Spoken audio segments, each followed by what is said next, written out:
5 ഇന്ദിരാ ഗ്യാരണ്ടികളിൽ 2 തത്വത്തിൽ അംഗീകരിക്കപ്പെടുന്നു. അതുമായി ബന്ധപ്പെട്ട പ്രവർത്തനം തുടങ്ങിയിരിക്കുന്നു. ഗവൺമെൻറ് സർവീസിലുള്ള, പ്രത്യേകിച്ച് പോലീസ് സർവീസിലുള്ള ചില ഉദ്യോഗസ്ഥന്മാർ അവർക്കെതിരെ അച്ചടക്ക നടപടി എടുക്കാൻ വേണ്ട രേഖാപരമായ പിൻബലം തേടുകയാണ് പുതിയ സർക്കാർ. പൊളിറ്റിക്കൽ അപ്പോയിൻമെൻറ്റായി 4-5 പേര് മാത്രം. അത് മാത്രമല്ല, നോൺ പൊളിറ്റിക്കൽ സെക്രട്ടറിമാരുണ്ടാവുമല്ലോ, ഗവൺമെൻറ്റിൽ നിന്ന് വരുന്ന ആളുകളുണ്ടാവുമല്ലോ, അവർ 5-6 പേര്. അങ്ങനെ 10 എന്നല്ല, 10 പരമാവധി 12-13 ആ മാജിക് നമ്പറിൽ എത്തിച്ച് നിർത്താമെങ്കിൽ വൻ ചെലവ് ചുരുക്കലാണ് സാധ്യമാവുക. ഈ യാത്ര ചെയ്യുന്നവരിൽ നല്ല പങ്ക് സ്ത്രീകളുമാണ്, ഒരുപക്ഷെ ഭൂരിപക്ഷവും സ്ത്രീകളാണ്. ഇത് പൂർണ്ണമായി അനുവദിച്ചു കഴിഞ്ഞാൽ KSRTC വൻ നഷ്ടത്തിലേക്ക് കൂപ്പുകുത്തും എന്നത് നിസ്സംശയം പറയാം. VD സതീശനെ സംബന്ധിച്ചിടത്തോളം അദ്ദേഹത്തിനോടൊപ്പം ഈ KC ഫാക്ടർ വല്ലാതെ വർക്ക് ചെയ്തു എന്നാണ് പറയുന്നത്. പല മന്ത്രിമാരും, മിക്ക മന്ത്രിമാരും KC വേണുഗോപാൽ ഗ്രൂപ്പ്, അല്ലെങ്കിൽ ഗ്രൂപ്പിൽ നിന്നൊക്കെ KC പറയുമ്പോഴും ഒരു ഗ്രൂപ്പ് ഉണ്ടല്ലോ, അവർ ഹാൻഡ് പിക്ക് ചെയ്ത ഗ്രൂപ്പ് മാനേജർമാർ നിശ്ചയിച്ച പേരുകളാണ്. പക്ഷേ K മുരളീധരൻ ആ ഗണത്തിൽപ്പെടുന്ന ആളല്ല. മുഖ്യമന്ത്രി ആകേണ്ട ഒരാൾ ഒരു കോംപ്രമൈസ് എന്ന നിലയിൽ ആഭ്യന്തരമന്ത്രി സ്ഥാനത്തേക്ക് ഒതുങ്ങേണ്ടി വന്നു എന്ന നിലയിൽ തന്നെയാണ് ചെന്നിത്തലയുടെ കാര്യം കാണുന്നത്.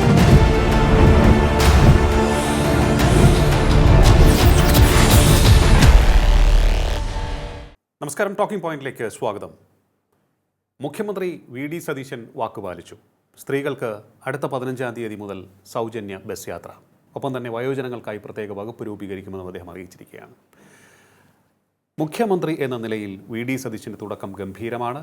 പക്ഷേ ഇനി അങ്ങോട്ടുള്ള യാത്രയിൽ അദ്ദേഹം ചെയ്യാൻ പാടുള്ളതും എന്നാൽ പാടില്ലാത്തതുമായ ഒട്ടേറെ കാര്യങ്ങളുണ്ട്. അത് നമുക്ക് എല്ലാവർക്കും അറിയാം. പക്ഷേ പ്രഥമ ദൃഷ്ട്യ എന്ന് നമ്മൾ പറയുമല്ലോ, അത്തരത്തിൽ പറയാവുന്ന കുറേയേറെ കാര്യങ്ങൾ അതിന്ന് നമ്മൾ ഡിസ്കസ് ചെയ്യുകയാണ്. നമ്മോടൊപ്പം ചേരുന്നു രാഷ്ട്രീയ നിരീക്ഷകൻ ഡോക്ടർ മോഹൻ വർഗീസ്. നമസ്കാരം സാർ, ടോക്കിംഗ് പോയിന്റിലേക്ക് സ്വാഗതം. സാറിന് എന്താണ് തോന്നുന്നത്, ആദ്യ മന്ത്രിസഭാ യോഗത്തിൻ്റെ തീരുമാനങ്ങൾ? ഇത് ഒരു ചട്ടപ്പടി നടന്ന ഒരു യോഗമാണ്. മുഖ്യമന്ത്രിയും അത് പറഞ്ഞു. ഇതൊരു കീഴ്വഴക്കത്തിൻ്റെ പേരിലാണ് ഇത്തരത്തിൽ ആദ്യത്തെ ദിവസം തന്നെ മന്ത്രിസഭാ യോഗം ചേരണമെന്നുള്ളത്. ആദ്യം തന്നെ അദ്ദേഹം വാക്ക് പാലിക്കാനുള്ള ശ്രദ്ധയാണ് കൊടുത്തിരിക്കുന്നത്.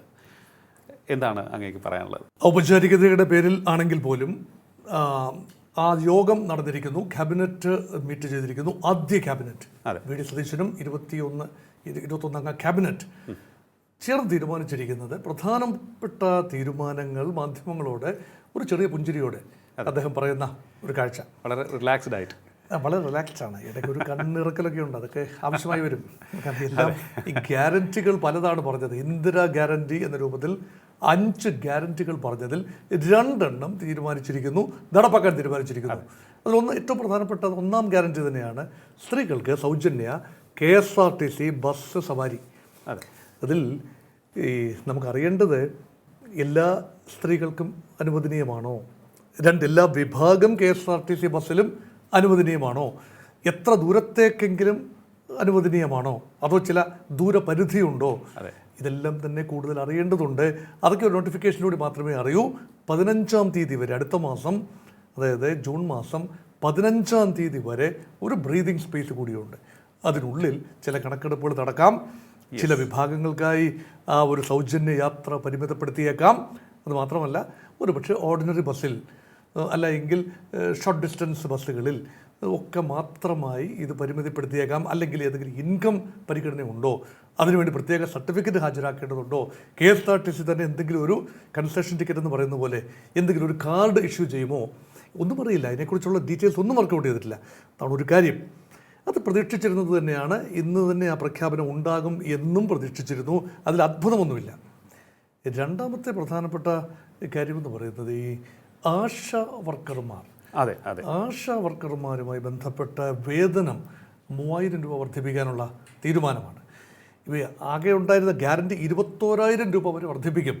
അത് പല ഘട്ടങ്ങളിലായിട്ട് സാധിക്കൂ.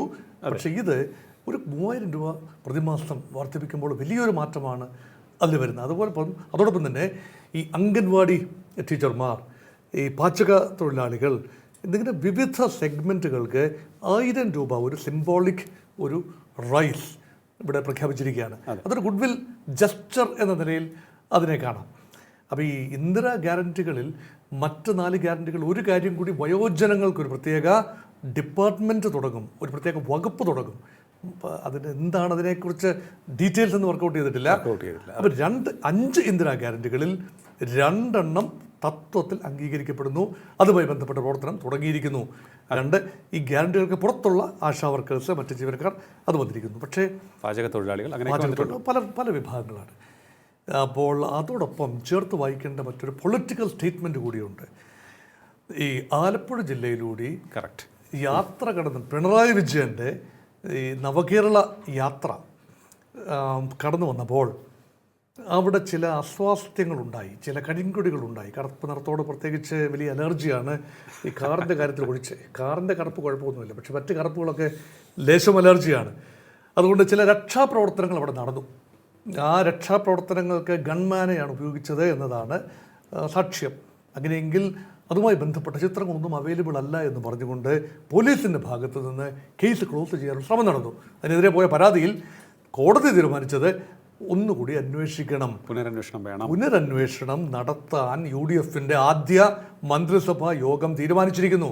അതെ, വെറുതെ വിടാൻ ഉദ്ദേശിക്കുന്നില്ല. അതാണ് ചില ബോധ്യങ്ങൾ എന്ന് ഇദ്ദേഹം പറയുന്നത്, മുഖ്യമന്ത്രി പറയുന്നതും ചില ഓർമ്മകളെന്ന് പറയുന്നതും എല്ലാം കൂടെ ചേർത്ത് വായിക്കണം. ഓർമ്മകൾ മരിക്കുന്നില്ല എന്നാണ്. സ്പെഷ്യൽ ഇൻവെസ്റ്റിഗേഷൻ ടീം രൂപീകരിച്ചാണ് SIT രൂപീകരിക്കുകയാണ്. അപ്പോൾ ചില്ലറ കാര്യമല്ല, അതൊരു സാധാരണ SIT രൂപീകരിക്കുന്ന വൻപൻ അഴിമതി ആരോപണങ്ങൾ, ഇപ്പോൾ പിണറായി വിജയനെതിരെയുള്ള, മകൾക്കെതിരെയുള്ള കോഴ വിവാദം അല്ലെങ്കിൽ മാസപ്പടി വിവാദം, അതൊക്കെ അന്വേഷിക്കാനുള്ള ഒരു ടീം. അപ്പോൾ അതുമാതിരിയുള്ള ഏതെങ്കിലും ഒരു അന്വേഷണമാണോ ഉദ്ദേശിക്കുന്നത്? അപ്പോൾ ഇവിടെ തീർച്ചയായും ഗവൺമെൻറ് സർവീസിലുള്ള, പ്രത്യേകിച്ച് പോലീസ് സർവീസിലുള്ള ചില ഉദ്യോഗസ്ഥന്മാർ, അവർക്കെതിരെ അച്ചടക്ക നടപടി എടുക്കാൻ വേണ്ട രേഖാപരമായ പിൻബലം തേടുകയാണ് പുതിയ സർക്കാർ. അതിനെ പ്രതികാര നടപടിയെന്നോ വെൻഡേറ്റ, പൊളിറ്റിക്കൽ വെൻഡേറ്റ എന്നൊന്നും പറഞ്ഞ് തുച്ഛീകരിച്ച് കാട്ടണ്ട എന്നാണ് ശ്രീ VD സതീശൻ പറഞ്ഞിരിക്കുന്നത്. പക്ഷേ ചില സ്ഥലം മാറ്റങ്ങളുണ്ടാകും, ചില നടപടികളുണ്ടാകാൻ സാധ്യതയുണ്ട്. പോലീസിൻ്റെ ചില തലങ്ങളിൽ പോലീസ് സേനയെ പൂർണ്ണമായി തന്നെ അഴിച്ചു പണിയാനുള്ള സാധ്യത കാണുന്നു. അത് പക്ഷേ ആഭ്യന്തരമന്ത്രിക്കാണ്. പക്ഷേ ധനകാര്യമാണ്. ഉച്ചപെറ്റ് കിടക്കുന്ന ധനകാര്യ വകുപ്പിൽ അല്ലെങ്കിൽ ഖജനാവിൽ വന്ന് നിറയണമല്ലോ പണം നിറയണം. അതുകൊണ്ട് ഖജനാവിൻ്റെ കടിഞ്ഞാൺ നൽകപ്പെടുമെന്ന് കരുതുന്നത് മുഖ്യമന്ത്രിക്കാണ്. അതെ, കുറച്ചുകൂടെ വൈകി ആ പ്രഖ്യാപനം വന്നെങ്കിലേ കറക്റ്റ് അറിയൂ. എങ്കിൽ പോലും ആദ്യമായിട്ടാണ് മുഖ്യമന്ത്രി ധനകാര്യത്തിന് ചുമതല കൂടി വഹിക്കുന്നത്. കേരളത്തിലൊരു പുതുമയാണ്. അപ്പോൾ സംഭവിക്കാൻ പോകുന്നു. അതെ, സംഭവിക്കാൻ പോകുന്നു. കാരണം ആഭ്യന്തരം രമേശ് ചെന്നിത്തലയ്ക്ക് കൊടുത്തുവല്ലോ. അതെ, ആഭ്യന്തരവും വിജിലൻസും രമേശ് ചെന്നിത്തലയ്ക്കാണ്. രമേശ് ചെന്നിത്തലയെ കംഫർട്ടബിൾ ആക്കണമായിരുന്നു, അത് ചെയ്തു. അതിനുശേഷം മറ്റ് സുപ്രധാനമായ ഒരു വകുപ്പ്, എനിക്ക് തോന്നുന്നു അത് വളരെ ഉചിതമായ തീരുമാനമാണെന്ന് തോന്നുന്നു. എന്താണ് അങ്ങയുടെ അഭിപ്രായം? കാരണം ഇത് വളരെ ഫ്രീ ബീസ് വാരിക്കോരി കൊടുക്കേണ്ട സമയമല്ല. എൻ്റെ ഒരു അഭിപ്രായം അതാണ്. അതിനോടൊപ്പം തന്നെ കടുത്ത തീരുമാനങ്ങൾ എടുക്കേണ്ട സമയവും ആണ്. കാരണം നമ്മുടെ നാട്ടിലേക്ക് ഇൻവെസ്റ്റ്മെൻറ്റ് വരണം, സാമ്പത്തിക നില കുറച്ചുകൂടി ഒന്ന് ഭദ്രമാക്കുക എന്നുള്ളതിനപ്പുറത്തേക്ക് ഒന്ന് കരകയറാനുള്ളൊരു കുറേയേറെ നടപടികൾ വേണം. What is your say on that? Investment ഉണ്ടാവണം. അതെ, അത് 2ാം ഘട്ടത്തിലാണ്. ആദ്യം വേണ്ടത് ഗവൺമെൻറ് മാതൃകാപരമായി ചെലവ് ചുരുക്കുക എന്നതാണ്. കറക്റ്റ്. അതിൻ്റെ ആദ്യപടിയായി അകമ്പടി വാഹനങ്ങളുടെ എണ്ണം ചുരുക്കിക്കൊണ്ട് VD സതീശൻ സത്യപ്രതിജ്ഞയ്ക്ക് മുൻപ് തന്നെ വൻ കയ്യടി നേടി. എനിക്ക് എസ്കോട്ട് ഒരു വാഹനം, പൈലറ്റ് ഒരു വാഹനം, അതും പോലീസ് നിർബന്ധിച്ചുകൊണ്ടാണ്. പിന്നെ മുഖ്യമന്ത്രിയുടെ വാഹനം, 3 വാഹനമാണ്. അത് അവസാനം വരെ ഈ പ്രതിജ്ഞ പാലിക്കാൻ കഴിയണം. അത് ചെലവ് ചുരുക്കലിൻ്റെ ആദ്യ പടിയാണ്. മുഖ്യമന്ത്രി കേവലം 3 വാഹനങ്ങളുമായി സഞ്ചരിക്കുമ്പോൾ മറ്റു മന്ത്രിമാർക്കും ചെലവ് ചുരുക്കിയേ പറ്റൂ. അതൊന്ന്. 2, പേഴ്സണൽ സ്റ്റാഫിൻ്റെ കാര്യം അത് വളരെ ഇമ്പോർട്ടൻ്റ് ആണ്, പറഞ്ഞു വെച്ചിട്ടില്ല. അതിൽ തൊടുമ്പോഴാണ് വിധം മാറുന്നത്. കാരണം പലർക്കും വലിയൊരു കറവ പശുവാണ് പേഴ്സണൽ സ്റ്റാഫിൽ, ഒരു മന്ത്രിയുടെ പേഴ്സണൽ സ്റ്റാഫിൽ ഇടം ലഭിക്കുക എന്ന് പറഞ്ഞാൽ ഒരു 2.5 വർഷം, 2 വർഷത്തിൽ കൂടുതലായി കഴിഞ്ഞാൽ ഒരു മന്ത്രിയുടെ കാലാവധി, നിയമസഭയുടെ കാലാവധി തികയ്ക്കുകയാണെങ്കിൽ 5 വർഷമാണ്. അതിൽ LDFൻ്റെ ഒരു രീതി നോക്കിയാൽ 2 വർഷം കഴിയുമ്പോൾ, 2.5 വർഷമാകുമ്പോൾ പേഴ്സണൽ സ്റ്റാഫിനെ പിൻവലിക്കും. എന്നിട്ട് പുതിയ പേഴ്സണൽ സ്റ്റാഫിനെ നിയമിക്കും. 20-25 പേരാണ് ഓരോ മന്ത്രിക്കും എന്നോർക്കണം. അത്രയും പേർക്ക് ശമ്പളവും ഉണ്ടാകും, പെൻഷനും ഉണ്ടാകും. ആത്യന്തികമായി സംസ്ഥാന ഖജനാവ് മുടിയുന്നത് അങ്ങനെയൊക്കെയാണ്. അപ്പോൾ ഇതിനെക്കുറിച്ച് നല്ല ബോധ്യമുള്ള ആളാണ് VD സതീശൻ. ഇപ്പോൾ ബോധ്യങ്ങളുടെ രാജകുമാരൻ കൂടിയാണല്ലോ അദ്ദേഹം. ഈ ബോധ്യം വാക്കാൽ പറയുകയാണോ, തൻ്റെ പേഴ്സണൽ സ്റ്റാഫിൽ ഉൾപ്പെടെ, സേ ഫോർ എക്സാമ്പിൾ ഈ പൊളിറ്റിക്കൽ അപ്പോയിൻമെൻറ്റായി 4-5 പേര് മാത്രം, അത് മാത്രമല്ല നോൺ പൊളിറ്റിക്കൽ സെക്രട്ടറിമാരുണ്ടാവുമല്ലോ, ഗവൺമെൻറ്റിൽ നിന്ന് വരുന്ന ആളുകളുണ്ടാവുമല്ലോ, അവർ 5-6 പേര്, അങ്ങനെ 10 എന്നല്ല 10 പരമാവധി 12-13 ആ മാജിക് നമ്പറിൽ എത്തിച്ച് നിർത്താമെങ്കിൽ വൻ ചെലവ് ചുരുക്കലാണ് സാധ്യമാവുക. അതേക്കുറിച്ച് ഒന്നും പുറമെ പറഞ്ഞ് കേട്ടില്ല. ഒരുപക്ഷെ a Pandora's box will be opened if that is touched upon അതൊരു കാര്യം. അപ്പം ചെലവ് ചുരുക്കി കഴിയുമ്പോൾ അത് മന്ത്രിമന്ദിരങ്ങൾ മൂടി പിടിപ്പിക്കുന്ന കാര്യത്തിൽ, പുതിയ കാറുകൾ വാങ്ങുന്ന കാര്യത്തിൽ ഒക്കെ ഒരു സാവധാനം പോയാൽ മതി. ആവശ്യമുള്ള അറ്റകുറ്റപ്പണി മാത്രം മതിയാകും, കാറുകൾ പുതിയത് ആവശ്യമില്ല, ഇതൊക്കെ പറഞ്ഞു കഴിഞ്ഞു. അപ്പോൾ ചെലവ് ചുരുക്കൽ 1-ാം ഘട്ടം. 2-ാം ഘട്ടമാണ് ഖജനാവിൽ വരുമാനം ഉണ്ടാകണമെങ്കിൽ 2 തരത്തിൽ വരുമാനം വരും. 1 നികുതി വരുമാനം, 2 നികുതി ഇതര വരുമാനം. ഇപ്പോൾ കോർപ്പറേഷനുകളിലൂടെയും മറ്റും വരുന്ന വക ഇതെല്ലാം തന്നെ കോർപ്പറേഷനുകളും ബോർഡുകളും എല്ലാം തന്നെ വലിയ ബാധ്യതയാണ് സർക്കാരിന് ഉണ്ടാക്കുന്നത്. ഇപ്പോൾ ഇതാ KSRTC ഉൾപ്പെടെ വൻ സാമ്പത്തിക ബാധ്യത സർക്കാരിന് ഉണ്ടാക്കുന്നു എന്നതാണ്. അപ്പോൾ ഇവിടെ എങ്ങനെയാണ് ബാലൻസ് ചെയ്യുക? ഗ്യാരണ്ടി എന്ന രീതിയിൽ കേരളത്തിലെ പകുതി ജനങ്ങളാണ് സ്ത്രീകൾ, അല്ലേ? ഏതൊരു സമൂഹത്തിലും 50% അടുപ്പിച്ച് സ്ത്രീകളാണല്ലോ. കേരളത്തിൽ 50% കൂടുതലാണ്, ലേശം കൂടുതലാണ്. അവിടെ സാക്ഷരതയുടെ കൂടുതൽ കാരണവും മറ്റ് പല സാമൂഹ്യ കാരണങ്ങളാൽ സ്ത്രീകൾ ലേശം കൂടുതലാണ്. ഈ യാത്ര ചെയ്യുന്നവരിൽ നല്ല പങ്ക് സ്ത്രീകളുമാണ്, ഒരുപക്ഷെ ഭൂരിപക്ഷവും സ്ത്രീകളാണ്. ഇത് പൂർണ്ണമായി അനുവദിച്ചു കഴിഞ്ഞാൽ KSRTC വൻ നഷ്ടത്തിലേക്ക് കൂപ്പുകുത്തും എന്നത് നിസ്സംശയം പറയാം. അങ്ങനെയെങ്കിൽ ബഡ്ജറ്ററി സപ്പോർട്ട് വേണ്ടി വരും, ഗവൺമെൻറ്റിൻ്റെ വക സബ്സിഡി വേണ്ടി വരും. ഇത് കൊടുക്കാനുള്ള പണമുണ്ടോ? ഒരു വഴി ചിലവ് ചുരുക്കി പണം ലാഭിക്കുമ്പോൾ മറുവഴി ക്ഷേമ പെൻഷൻ ഒരുപക്ഷെ കൂട്ടിയേക്കാം. അതിനെക്കുറിച്ച് തീരുമാനമൊന്നും എടുത്തിട്ടില്ല. ഇപ്പോൾ 2000 രൂപ പെർ മന്ത് ക്ഷേമ പെൻഷൻ ഈ അടുത്ത സമയത്ത് ആയതേ ഉള്ളൂ. ഈ LDF പറഞ്ഞ ഒരു ലെവലിലായിട്ട് പോലുമില്ല. പക്ഷേ UDF ഒരുപക്ഷെ 3000 പറഞ്ഞിരിക്കുന്നത്. ആ 3000-ൽ ഭരണം അവസാനിക്കുമ്പോൾ എത്തിച്ചു നിർത്താം എന്ന ഒരു ധാരണയിലാവാം. പക്ഷേ വൻ സാമ്പത്തിക ചെലവാണ്. ഈ ആശാ വർക്കേഴ്സൊക്കെ ചെറിയ നമ്പേഴ്സേ ഉള്ളൂ. അത് ഒരു 3000 രൂപ അധികം കൊടുക്കുമ്പോൾ ഉണ്ടാകുന്ന ബാധ്യത വൻ ബാധ്യതയൊന്നുമല്ല. പക്ഷേ അംഗൻവാടി ടീച്ചേഴ്സ്, പാചകത്തൊഴിലാളികൾ, മറ്റ് ചെറിയ ചെറിയ വിഭാഗങ്ങൾ, ഇതെല്ലാം കൂടി 1000 രൂപ വെച്ച് കൂട്ടുമ്പോൾ പല തുള്ളി പെരുവെള്ളം എന്നാണ്. ഇതെല്ലാം ചോരുകയാണ്. അങ്ങനെയെങ്കിൽ ധനാഗമ മാർഗം നികുതി വർദ്ധിപ്പിക്കുമോ? ഇപ്പോൾ പെട്രോൾ, ഡീസൽ, ഗ്യാസ് മുതലായ കാര്യങ്ങളിൽ സംസ്ഥാനത്തിന് അർഹമായ നികുതി കൂടുതൽ അത് വേണ്ട എന്ന് വെച്ചാൽ തന്നെ ഇപ്പോൾ കൂട്ടിയ 3.5 രൂപ കൂട്ടിയപ്പോൾ 90 പൈസയോളം സംസ്ഥാനത്തിന് അധിക വരുമാനം വരുന്നു. അതെങ്കിൽ അധിക വരുമാനം നിലവിലുള്ളതല്ല, അധിക വരുമാനമെങ്കിലും വേണ്ട എന്ന് വെച്ച് മാതൃക കാട്ടാൻ സർക്കാർ തയ്യാറാവുമോ? അപ്പം ഖജനാവിലേക്ക് വരാനുള്ള പണം വേണ്ട എന്ന് പറയുമ്പോൾ ജനകീയമാണ്, ജനോപകാരപ്രദമാണ്. പക്ഷേ എങ്ങനെ ഗവൺമെൻറ് കയ്യിൽ പണമുണ്ടാകും? ഇല്ലാത്ത പണം എങ്ങനെ ചെലവഴിക്കാൻ കഴിയും? വികസന പ്രവർത്തനങ്ങൾക്ക് വേണ്ടി അലോട്ട് ചെയ്യാൻ പണം ഇല്ലാതെ വരുമോ? അതാണ് മറ്റൊന്ന്. മൂന്നാമത്തെ ഒരു കാര്യം കൂടിയുണ്ട്. ഈ കേന്ദ്രവുമായി അംഗം വെട്ടി നിൽക്കുകയാണെങ്കിൽ കേന്ദ്രം തരാൻ സാധ്യതയുള്ള, ഇപ്പോൾ PM ശ്രീ ഒരു വലിയ ഉദാഹരണമായി നമ്മുടെ മുമ്പിലുണ്ട്. ആ സാധ്യതയുള്ള തുക പോലും രാഷ്ട്രീയ കാരണങ്ങളാൽ വേണ്ട എന്ന് വെക്കാൻ സാധ്യതയുണ്ട്. അത് മാത്രമല്ല, കേന്ദ്രം പിണറായി വിജയനെ ഒരു പരിധിവരെയെങ്കിലും സംരക്ഷിച്ച് നിർത്തി. അതൊരു പൊളിറ്റിക്കൽ റീസൺ കൂടി ഉണ്ട് എന്ന് അതിനെയാണല്ലോ ഡീലെന്ന് പറയുന്നത്. ഡീലിൻ്റെയൊക്കെ മറ്റൊരു തലമാണ്.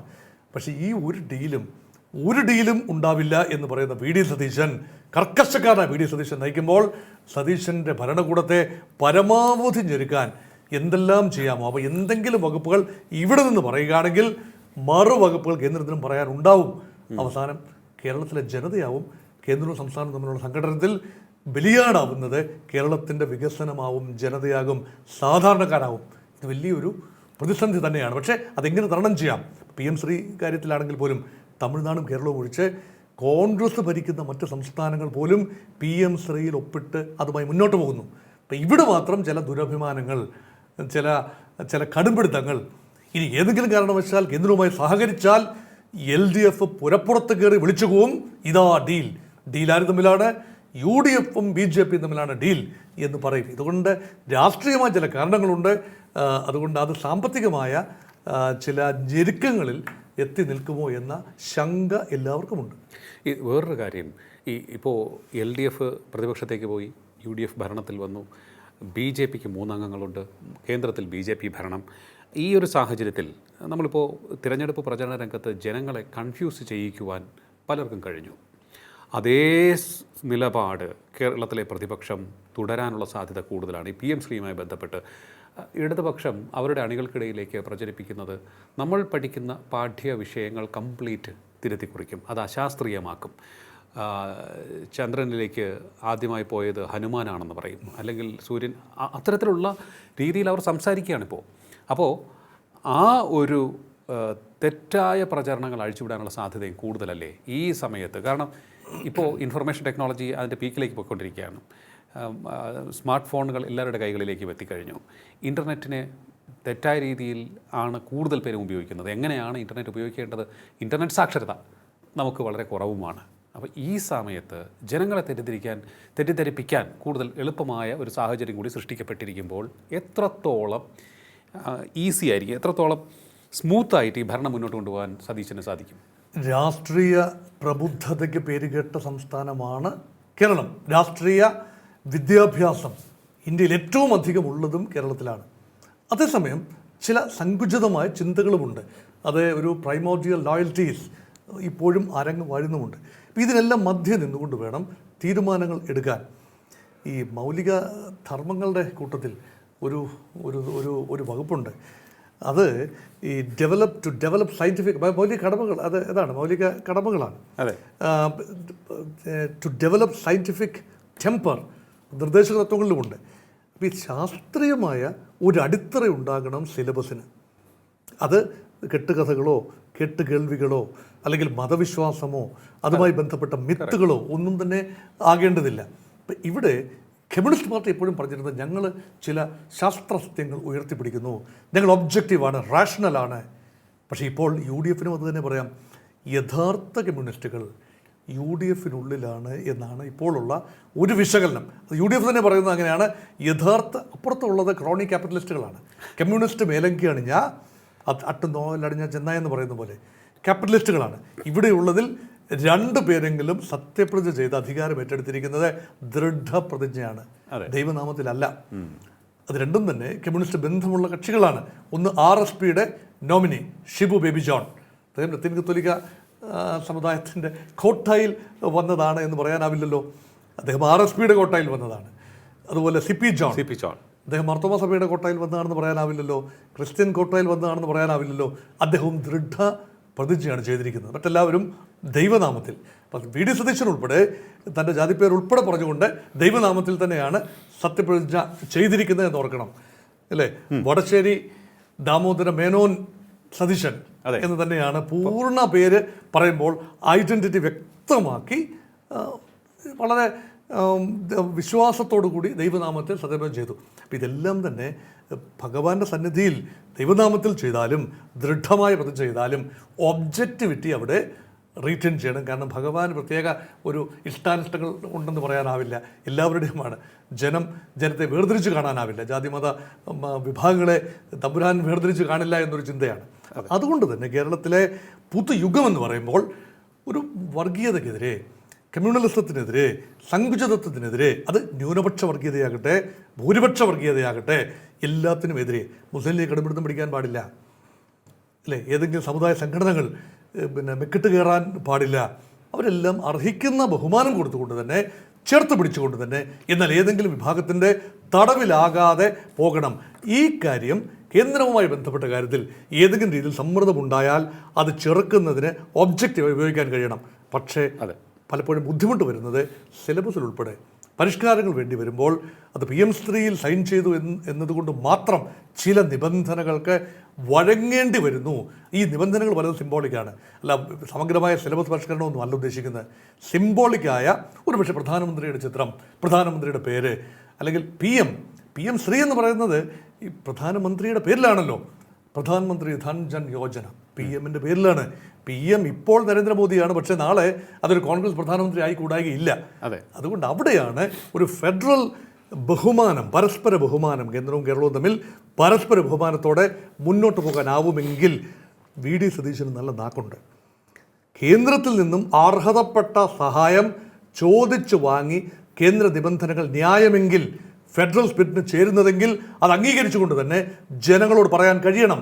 ഇന്ന കാര്യങ്ങൾ ജനങ്ങൾക്ക് വേണ്ടിയാണിത്, സ്കൂളുകൾക്ക് വേണ്ടിയാണ്, ആരോഗ്യ മേഖലയ്ക്ക് വേണ്ടിയാണ്, കേന്ദ്ര പദ്ധതികളെ പരമാവധി പ്രയോജനപ്പെടുത്താൻ കഴിയണം. ഇത് വലിയൊരു സാഹസമാണ്. അങ്ങനെ ചെയ്താൽ ഞാൻ നേരത്തെ പറഞ്ഞ ഡീൽ ആരോപണം വീണ്ടും വരാൻ സാധ്യതയുണ്ട്. അത് വളരെ കെയർഫുള്ളി കൈകാര്യം ചെയ്യേണ്ട വിഷയമാണ്. വി.ഡി. സതീശന് അതിനുള്ള മെയ്വഴക്കം ഉണ്ടാവും എന്ന് തന്നെയാണ് പ്രതീക്ഷിക്കുന്നത്. മറ്റൊന്ന്, ഈ വകുപ്പുകളുടെ വിഭജനവുമായി ബന്ധപ്പെട്ട് കെ മുരളീധരൻ ആദ്യം അതൃപ്തി അറിയിച്ചു. കാരണം അദ്ദേഹത്തിൻ്റെ സീനിയോറിറ്റിക്ക് അനുസരിച്ചുള്ള വകുപ്പല്ല കിട്ടിയത്, വൈദ്യുതി വകുപ്പാണ് കിട്ടിയത്. പിന്നീട് അത് വൈദ്യുതി മോശപ്പെട്ട വകുപ്പല്ല, അദ്ദേഹം മുൻപ് വൈദ്യുതി വകുപ്പിൽ ഇരുന്ന് ഷോക്ക് അടിച്ചു. അതുകൊണ്ടാണ് ഒരു ഉപതെരഞ്ഞെടുപ്പ് നേരിടേണ്ടി വന്നു. അപ്പോൾ അദ്ദേഹം ചില നിമിത്തങ്ങളിലൊക്കെ വിശ്വസിക്കുന്ന ആളാകുന്നതുകൊണ്ടാവാം ആരോഗ്യവകുപ്പിലാണ് അദ്ദേഹം ആഗ്രഹിച്ചിരുന്നത്. കെ മുരളീധരന്റെ സീനിയോറിറ്റി പരിഗണിക്കുമ്പോൾ മുൻ KPCC പ്രസിഡന്റ് കൂടിയാണ്, ശ്രീ കെ കരുണാകരന്റെ മകനാണ്. അത് മാത്രമല്ല ഒരു ഫൈറ്റർ ഇമേജാണ്. അദ്ദേഹം മത്സരിച്ച് ജയിച്ചത് വടകരയിലാണെങ്കിലും അത് മറ്റേതെങ്കിലും മണ്ഡലത്തിലാണെങ്കിലും വട്ടിയൂർക്കാവിലാണെങ്കിലും നിയമസഭയിലേക്ക് 100% ഗ്യാരൻറ്റീഡായ സീറ്റുകളിലല്ല കെ മുരളീധരൻ ഒരിക്കലും മത്സരിച്ചത്. അത് നോക്കുമ്പോൾ ഏറ്റവും സുരക്ഷിതമായ സീറ്റിൽ മത്സരിക്കുന്ന സ്ഥാനാർത്ഥികളുമായി തട്ടിച്ചു നോക്കുമ്പോൾ ഫൈറ്റ് ചെയ്ത് നേടിയെടുക്കുന്ന സീറ്റുകൾ, ഈവൻ നേമം സീറ്റിൽ മത്സരിക്കാൻ ധൈര്യം കാട്ടിയ ആളാണ് കെ മുരളീധരൻ. തൃശ്ശൂർ സീറ്റിൽ വളരെ സേഫായ വടകര ഉണ്ടായിരിക്കെ തൃശ്ശൂർ ലോക്സഭാ സീറ്റിൽ മത്സരിച്ച് സുരേഷ് ഗോപിയോട് പരാജയപ്പെട്ട് 3ാം സ്ഥാനത്തെത്തിയ ആളാണ് കെ മുരളീധരൻ. അദ്ദേഹത്തിന് ഇപ്പോൾ ന്യായമായി അദ്ദേഹത്തെ പുനരധിവസിപ്പിച്ചേ പറ്റൂ. അദ്ദേഹം ഒരു അബദ്ധം കാട്ടി. കോൺഗ്രസിൽ നിന്നും DICക്ക് രൂപീകരിച്ച് പുറത്തുപോയി തിരിച്ചു വന്നപ്പോൾ കടിച്ചതുമില്ല പിടിച്ചതുമില്ല എന്ന് മട്ടായി. പിന്നെ അത്ര കഷ്ടപ്പെട്ടാണ് ഈ നിലയിലെത്തിയത്. അതുകൊണ്ട് അദ്ദേഹത്തിനെ ന്യായമായി അക്കോമഡേറ്റ് ചെയ്യാനുള്ള ചുമതലയുണ്ട്. അത് ചെയ്തിരിക്കുന്നു. ഇഷ്ടപ്പെട്ട വകുപ്പ് 2 അതിനേക്കാൾ ഒന്ന് ആരോഗ്യം മാത്രമല്ല, ദേവസ്വം വകുപ്പ്. കെ കരുണാകരൻ്റെ കാലം മുതലുള്ളൊരു പതിവാണല്ലോ, മലയാള മാസം 1-ാം തീയതി എന്നൊരു ദിവസമുണ്ടെങ്കിൽ ഗുരുവായൂർ പോയിരിക്കും, ഗുരുവായൂരപ്പനെ കണ്ടിരിക്കും. ഇത് കെ മുരളീധരൻ്റെ ഒരു നിശ്ചയമാണ്. അപ്പോൾ ദേവസ്വത്തിൻ്റെ കൂടെ ചുമതലയുണ്ട് എന്ന് പറയുമ്പോൾ ഏറ്റവും ഉചിതനായ ദേവസ്വം മന്ത്രിയാണ്. ഒരു കമ്മ്യൂണിസ്റ്റ് പാർട്ടിയിൽ നിന്നും ഒരാൾ മന്ത്രിയാകുമ്പോൾ, അദ്ദേഹം ദൃഢപ്രതിജ്ഞ ചെയ്തൊരു മന്ത്രി ദേവസ്വം ബോർഡിൻ്റെ മന്ത്രിയാകുമ്പോൾ ഉണ്ടാകുന്ന ഒരു വൈരുദ്ധ്യമുണ്ട് അതിനകത്ത്. ആ വൈരുദ്ധ്യം പലപ്പോഴും നമ്മൾ കണ്ടതുമാണ്. അപ്പോൾ ഭഗവാന്റെ സ്വത്ത് കട്ടുകൊണ്ടു പോകാൻ ഒരു ഈശ്വര വിശ്വാസി കഴിയുമോ എന്ന് ചോദിച്ചാൽ അങ്ങനെ കഴിയുമായിരിക്കാം, അറിയില്ല. പക്ഷേ സാധ്യത കുറവാണെന്നുള്ളൊരു പൊതുനിഗമനം, അത് പൊതുബോധമാണ്. ഈ പൊതുബോധത്തിനെതിരെയൊക്കെ പലരും പ്രവർത്തിച്ചേക്കാം. പക്ഷേ ഉചിതമായ തീരുമാനമാണ് കെ മുരളീധരൻ്റെ കാര്യത്തിൽ ഉണ്ടായത്. അതെ, തീർച്ചയായിട്ടും അദ്ദേഹത്തിന് അത് ഏറെ വിലപേശേണ്ടി വന്നു. അതിലേക്ക് എത്തി നിൽക്കാൻ അദ്ദേഹം ഒറ്റയാൻ പോരാട്ടമാണ്. മാത്രമല്ല V.D. സതീശനെ സംബന്ധിച്ചിടത്തോളം അദ്ദേഹത്തിനോടൊപ്പം ഈ KC ഫാക്ടർ വല്ലാതെ വർക്ക് ചെയ്തു എന്നാണ് പറയുന്നത്. പല മന്ത്രിമാരും, മിക്ക മന്ത്രിമാരും KC വേണുഗോപാൽ ഗ്രൂപ്പ്, അല്ലെങ്കിൽ ഗ്രൂപ്പിൽ നിന്നൊക്കെ KC പറയുമ്പോഴും ഒരു ഗ്രൂപ്പ് ഉണ്ടല്ലോ, അവർ ഹാൻഡ് പിക്ക് ചെയ്ത ഗ്രൂപ്പ് മാനേജർമാർ നിശ്ചയിച്ച പേരുകളാണ്. പക്ഷേ കെ മുരളീധരൻ ആ ഗണത്തിൽപ്പെടുന്ന ആളല്ല. അതുകൊണ്ട് V.D. സതീശന് കോൺഗ്രസ് പാർട്ടിക്കുള്ളിൽ നിന്ന് തന്നെ ഒരു പിന്തുണ മന്ത്രിസഭയ്ക്കകത്ത് ലഭിക്കണമെങ്കിൽ അത് കെ മുരളീധരൻ്റെതാവാമെന്നൊരു ചിന്ത കൂടിയുണ്ട്. വേറൊരു കാര്യമുണ്ട് സാർ, ഈ ആരാണ് മുഖ്യമന്ത്രി എന്നുള്ള കാര്യം തീരുമാനത്തിലെത്താതെ അനിശ്ചിതത്വമായി നീണ്ടുപോയിക്കൊണ്ടിരിക്കുന്ന സമയത്ത് എല്ലാവർക്കും ബോധ്യമുള്ളൊരു കാര്യം, KC വേണുഗോപാലിന് പാർട്ടിയിൽ കൂടുതൽ പിടുത്തമുണ്ട്. അദ്ദേഹം പാർട്ടിയുടെ ഹൈക്കമാൻഡിൻ്റെ ഭാഗമാണ്. അത്തരത്തിലുള്ളൊരു സാഹചര്യം നിലനിൽക്കെ പോലും കെ മുരളീധരൻ ഒരു കാര്യം വളരെ ആർജവത്തോടു കൂടി തുറന്നു പറഞ്ഞു, ഈവൻ ബിഫോർ മീഡിയ. അതായത് എല്ലാം കോൺഗ്രസ് ഹൈക്കമാൻഡ് തീരുമാനിക്കും, പക്ഷേ ജനവികാരം കൂടി കണക്കിലെടുക്കണം എന്നുള്ളതാണ് മര്യാദ. അത് മാധ്യമങ്ങൾക്ക് മുന്നിലും പറഞ്ഞു, അദ്ദേഹം പാർട്ടിയിലും പറഞ്ഞു എന്നാണ് നമുക്ക് മനസ്സിലാക്കാൻ കഴിയുന്നത്. അപ്പോൾ അങ്ങനെ വരുമ്പോൾ അദ്ദേഹം പിന്തുണയ്ക്കുന്നത് V.D. സതീശനെ തന്നെയായിരുന്നു. ഉറപ്പായി അത് ടേണിംഗ് പോയിന്റാണ്. കോൺഗ്രസ് ഹൈക്കമാൻഡ് ആകെ പതറി നിൽക്കുകയാണ്. അവസാന നിമിഷവും 14-ാം തീയതി രാവിലെ വരെ തീരുമാനമെടുക്കാൻ കഴിയാതെ നിൽക്കുമ്പോൾ ആത്യന്തികമായി തീരുമാനമെടുത്തതിൻ്റെ പിന്നിൽ AK ആന്റണിയോട് ചോദിക്കുന്നു, എന്താണ് സംസ്ഥാനത്തെ സാഹചര്യം? ആരെ മുഖ്യമന്ത്രിയായി വേണമെന്നല്ല, അത് ഗ്രൂപ്പുകളൊന്നും ബാധകമല്ല. What is the reality? ഇത് ഈ പ്രതിഷേധങ്ങൾ ഉണ്ടാകുന്നത്, അല്ലെങ്കിൽ V.D. സതീശന് അനുകൂലമായി ജനവികാരം തെരുവുകളിൽ കാണുന്നത് ഓർക്കസ്ട്രേറ്റ് ചെയ്തതാണോ, സ്വാഭാവികമായി ഓർഗാനിക്കായി വന്നതാണോ? ഇത് ഓർഗാനിക്കായി വന്നതാണ് എന്നൊരു നിഗമനത്തിലാണ് AK ആന്റണി എത്തിയത്. കെ മുരളീധരൻ അതിനെ കൃത്യമായി അതേക്കുറിച്ച് പറഞ്ഞു വയ്ക്കുകയും ചെയ്തു. അദ്ദേഹത്തിന് നല്ല വാക്ചാതുരി ഉള്ളയാളുമാണ്. അതേപോലെ തന്നെ മുൻ KPCC പ്രസിഡന്റ് VM സുധീരൻ്റെ വാക്കുകളും അവിടെ ഗൗരവമായി എടുക്കപ്പെട്ടു. ഇതെല്ലാം ചേർന്നാണ് V.D. സതീശൻ എന്ന മുഖ്യമന്ത്രി സൃഷ്ടിക്കപ്പെടുന്നത്. അങ്ങനെയാണ് എന്നാണ് പൊതുവേ ഉള്ള വിശ്വാസം. അതെ, അപ്പോൾ എന്തായാലും കെ മുരളീധരന് വളരെ ഫ്രീ ഹാൻഡ്, അല്ലെങ്കിൽ കുറേ കൂടിയൊക്കെ അദ്ദേഹത്തിന് വിചാരിക്കുന്ന തരത്തിൽ, അദ്ദേഹം നല്ലൊരു അഡ്മിനിസ്ട്രേറ്റർ കൂടിയാണല്ലോ, കൃത്യമായ കാര്യങ്ങൾ ഈ വകുപ്പിൽ അദ്ദേഹത്തിന് അഡ്മിനിസ്ട്രേറ്റ് ചെയ്യാൻ അധികം കാലമൊന്നും കിട്ടിയില്ല. ഒരു 6 മാസം വൈദ്യുതി മന്ത്രിയായി അദ്ദേഹത്തിന് 6 മാസം ലഭിച്ചതല്ലാതെ അദ്ദേഹത്തിന് മറ്റ് ഭരണപരിചയമൊന്നുമില്ല. KPCC പ്രസിഡന്റായി വളരെ പരിമിതമായ ഒരു കാലം ഇരുന്ന് നല്ല ഒന്നാം തരം അഡ്മിനിസ്ട്രേറ്റീവ് അക്യൂമൻ കാട്ടിയ നല്ലൊരു സംഘാടകനാണ്, നല്ലൊരു കോർഡിനേറ്ററാണ്. അദ്ദേഹം ഏൽപ്പിച്ച ചുമതലകൾ ഭംഗിയായി MP എന്ന നിലയിൽ മണ്ഡലം നോക്കുന്ന ഒരാളാണ്.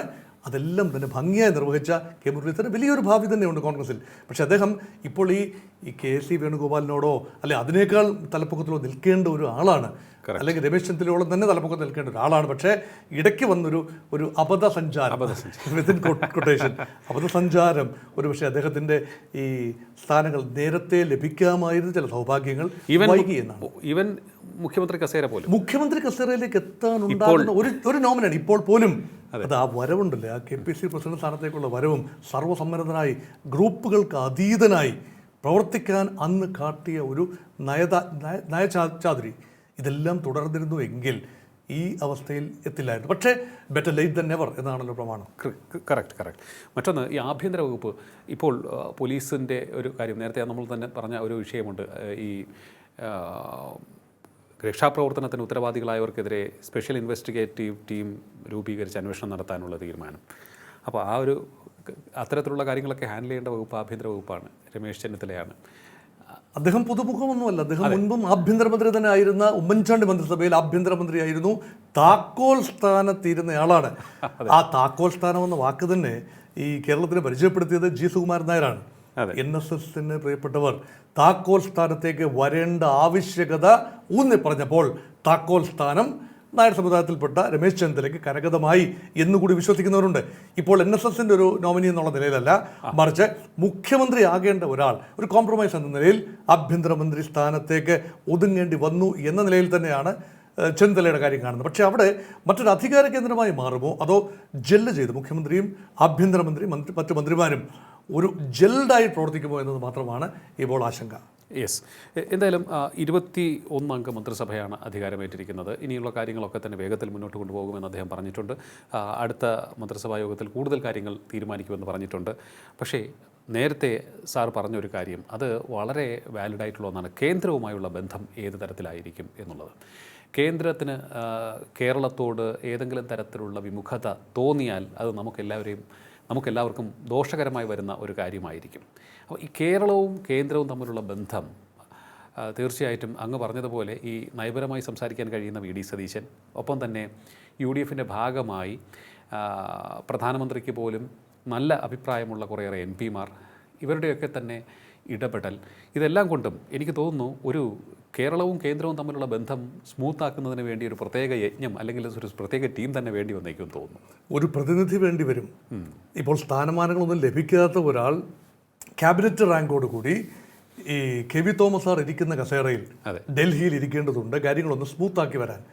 പക്ഷേ KV തോമസ് ഇരിക്കുന്നത് പോലെയാവില്ല. കാരണം അത് ഇടതുപക്ഷ ഗവൺമെൻറ്റിൻ്റെ നോമിനിയായ മുൻ കോൺഗ്രസ്സുകാരനായ KV തോമസ് ഇപ്പോൾ ഒരുപക്ഷെ ഭാരതീയ ജനതാ പാർട്ടിയെയും കേന്ദ്ര സർക്കാരിനെയും അതിശക്തമായി വിമർശിക്കുന്ന കോൺഗ്രസ് പാർട്ടിയുടെ ഒരു നോമിനി അവിടെ ഇരിക്കുമ്പോൾ എത്രത്തോളം സുഗമമായി ഈ സംസ്ഥാനവുമായിട്ട് ബന്ധപ്പെട്ട കാര്യങ്ങളിൽ കേന്ദ്രത്തെ കൊണ്ട് തീരുമാനങ്ങൾ എടുപ്പിച്ച് നമുക്ക് നൽകാനാവും. പക്ഷേ നിയമപരമായി ലഭിക്കേണ്ടത് വാങ്ങിയെടുക്കാൻ കഴിയും. അത് സാങ്കേതികതയിൽ തട്ടി താഴെ പോകാതെ നോക്കാം. അല്ലാതെ കേന്ദ്രം തരേണ്ട ഗ്രാൻറ്റുകളോ പ്രത്യേക പദ്ധതികൾ അതൊക്കെ ഒരു നാഷണൽ ഡെവലപ്മെൻറ്റ് കൗൺസിൽ, ഇൻ്റർ സ്റ്റേറ്റ് കൗൺസിൽ, നാഷണൽ മറ്റ് സമിതികൾ, ഇവിടെയൊക്കെ നീതി ആയോഗ്, ഇവിടെയൊക്കെ കുറച്ചുകൂടെ ആഴത്തിലുള്ള തീരുമാനങ്ങൾ വരേണ്ടതാണ്, ആഴത്തിലുള്ള ചിന്തകൾ വരേണ്ടതാണ്. അപ്പോൾ അതൊക്കെ ഇപ്പോഴത്തെ സ്ട്രക്ചറിൽ അതീവ കേന്ദ്രീകൃതമായ ഒരു സംവിധാനമാണ്. അത് കേരളത്തിന് മാത്രമല്ല മറ്റ് സംസ്ഥാനങ്ങൾക്കും ഇത് ബാധകമാണ്. പക്ഷേ രാഷ്ട്രീയമായി നോക്കിയാൽ ഭാരതീയ ജനതാ പാർട്ടിക്ക് കേരളത്തിൽ വളർച്ച ഉണ്ടാകണം എങ്കിൽ കേരളത്തെ ചേർത്ത് പിടിക്കുന്നു എന്നത് തീർച്ചയായും തെളിയിക്കേണ്ടതുണ്ട്, കാണിക്കേണ്ടതുണ്ട്, കാട്ടേണ്ടതുണ്ട്. കോൺഗ്രസ് ഗവൺമെൻറ്റിനാണ് ജനം മാൻഡേറ്റ് കൊടുത്തത്, അല്ലെങ്കിൽ UDFനാണ് ജനം മാൻഡേറ്റ് കൊടുത്തത്. അതേസമയം 14% വോട്ട്, 15% വോട്ട് BJPക്ക് ലഭിച്ചിട്ടുണ്ട്. ഇപ്പോൾ ഒരു പ്രൊപ്പോഷണൽ റെപ്രസെൻറ്റേഷൻ ആയിരുന്നുവെങ്കിൽ 140 അംഗ നിയമസഭയിൽ 15% എത്ര, 100ൻ്റെ 15%, പിന്നെ 15-ഉം 15-7-ഉം, പിന്നെ 10-20 ചില്ലുവാനം MLA-മാർ ഉണ്ടാവേണ്ടതാണ് ആനുപാതിക പ്രാതിനിധ്യം അനുസരിച്ചാണെങ്കിൽ BJPക്ക്.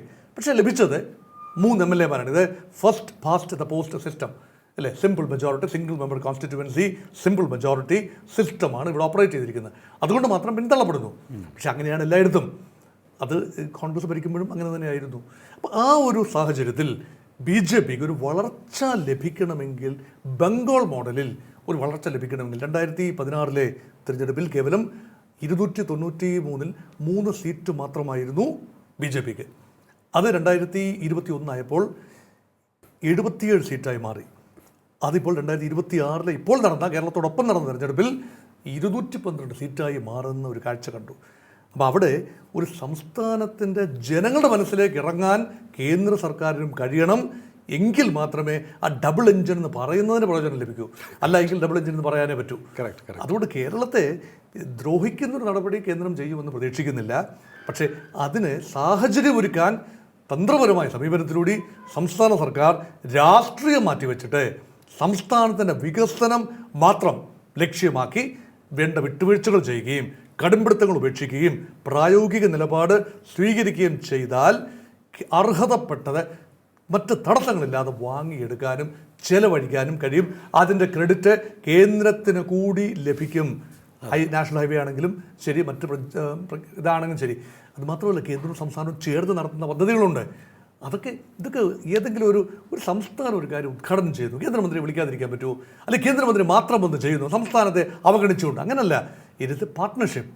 ഫെഡറേഷൻ എന്ന് പറയുന്നത് അങ്ങനെയാണ്. ഫെഡറലിസം എന്ന് പറയുന്നത് കേന്ദ്രവും സംസ്ഥാനവും തമ്മിലുള്ളൊരു പാർട്ട്ണർഷിപ്പാണ്. അതുകൊണ്ട് പുതിയ പന്ഥാവുകൾ വെട്ടിത്തുറക്കാനുള്ള ഒരു പുതുയുഗം എന്ന് പറയുമ്പോൾ രാഷ്ട്രീയം മാറ്റിവെച്ച് വികസനത്തെ കാണാൻ മിസ്റ്റർ VD സതീശന് കഴിയണം, മന്ത്രിസഭയ്ക്ക് കഴിയണം. അവിടെ പ്രതിപക്ഷം എന്തും വിമർശിക്കട്ടെ. 2 പ്രതിപക്ഷങ്ങളാണ്. BJP പ്രതിപക്ഷമാണല്ലോ, CPM പ്രതിപക്ഷമാണല്ലോ. ഈ പ്രതിപക്ഷങ്ങൾ തമ്മിലും മത്സരം ഉണ്ടാകും. ഗവൺമെൻറ് ആരാണ് ഏറ്റവും സമർത്ഥമായി വിമർശിക്കുന്നത് എന്നതിനെക്കുറിച്ച് ആരോഗ്യപരമായ ഒരു മത്സരം പ്രതിപക്ഷത്തെ 2 വിഭാഗങ്ങൾ തമ്മിൽ ഉണ്ടാകുന്നതും നല്ലത് തന്നെയാണ്.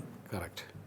എന്തായാലും നമ്മുടെ VD സതീശൻ സർക്കാർ അധികാരമേറ്റ് ആദ്യ മന്ത്രിസഭാ യോഗത്തിൽ ജനപ്രിയ തീരുമാനങ്ങൾ, നൽകിയ വാഗ്ദാനങ്ങളിൽ 2 എണ്ണം പാലിച്ചിരിക്കുന്നു. അടുത്ത 15-ാം തീയതി മുതൽ സ്ത്രീകൾക്ക് KSRTC ബസ്സുകളിൽ സൗജന്യ യാത്ര അനുവദിക്കുന്നു. അതിൻ്റെ കൂടുതൽ ഡീറ്റെയിൽസ് വരും ദിവസങ്ങളിലായിരിക്കും പുറത്തിറക്കുക. അതിനോടൊപ്പം തന്നെ വയോജനങ്ങൾക്കായി പ്രത്യേക വകുപ്പ്, അതും വളരെ നല്ല തീരുമാനം. ഉചിതമായി തന്നെ അത് നടപ്പിലാക്കുവാൻ സാധിക്കട്ടെ. ഇത്തരത്തിലുള്ള തീരുമാനങ്ങൾ എടുത്ത് മുന്നോട്ട് പോകുമ്പോഴും ഒരു കടമ്പയുണ്ട്. കേന്ദ്രവുമായുള്ള ബന്ധം പരമാവധി മികച്ചതാക്കുവാൻ VD സതീശൻ്റെ നയതന്ത്രതയ്ക്കും അല്ലെങ്കിൽ നയചാതുര്യതയ്ക്കും സാധിക്കേണ്ടിയിരിക്കുന്നു. അങ്ങനെയാണെങ്കിൽ മാത്രമേ നമുക്ക് കേന്ദ്ര ഫണ്ടുകൾ വേഗത്തിൽ നേടിയെടുക്കാൻ സാധിക്കുകയുള്ളൂ. കാരണം തടസ്സങ്ങൾ പറഞ്ഞ് പലർക്കും പല രീതിയിലും പല കാര്യങ്ങളും ഡിലേ ചെയ്യാൻ സാധിക്കും. അപ്പോൾ അത്തരത്തിലുള്ള ഡിലേ ഒഴിവാക്കേണ്ടിയിരിക്കുന്നു. കൃത്യമായി പോകേണ്ട വകുപ്പുകളിൽ ശരിയായ രീതിയിൽ റെപ്രസെൻറ്റേഷൻസും കണക്കുകളും ഒക്കെ തന്നെ അയച്ച് കാര്യങ്ങൾ നേടിയെടുക്കാൻ സാധിക്കണം. ഇപ്പോൾ BJP MP-മാർ പറയുന്നത് ശരിയായ രീതിയിൽ ആവശ്യങ്ങൾ ഉന്നയിക്കണം. അതിനോടൊപ്പം തന്നെ ലഭിച്ച പണത്തിൻ്റെ കണക്കുകൾ കൃത്യമായി ബോധിപ്പിക്കുകയും വേണം. അങ്ങനെയെങ്കിൽ കേന്ദ്ര ഫണ്ട് ഒരു കാരണവശാലും വഴിയിൽ തടയില്ല എന്നുള്ളതാണ്. അത്തരത്തിലുള്ള നീക്കങ്ങൾ നടത്തുവാൻ സാധിക്കട്ടെ. എന്തായാലും കേരളത്തിന് നല്ല ദിനങ്ങൾ സമ്മാനിക്കുവാൻ VD സതീശനും കൂട്ടർക്കും സാധിക്കട്ടെ എന്ന് നമ്മൾ പ്രതീക്ഷിക്കുകയാണ്. ഒപ്പം തന്നെ വരാനിരിക്കുന്ന വെല്ലുവിളി നിറഞ്ഞ ദിവസങ്ങളെയും വളരെ മികച്ച രീതിയിൽ പ്രൊഫഷണലായി നേരിടുവാൻ അദ്ദേഹത്തിന് സാധിക്കട്ടെ എന്ന് ആശംസിക്കുകയും ചെയ്യാം. വളരെയധികം നന്ദി സർ, ഇത്ര സമയം ടോക്കിംഗ് പോയിൻറ്റുമായി സംസാരിച്ചത്. ടോക്കിംഗ് പോയിൻ്റ് ഈ അധ്യായം ഇവിടെ പൂർണ്ണമാകുന്നു. ഇനി അടുത്ത എപ്പിസോഡിൽ നമസ്കാരം.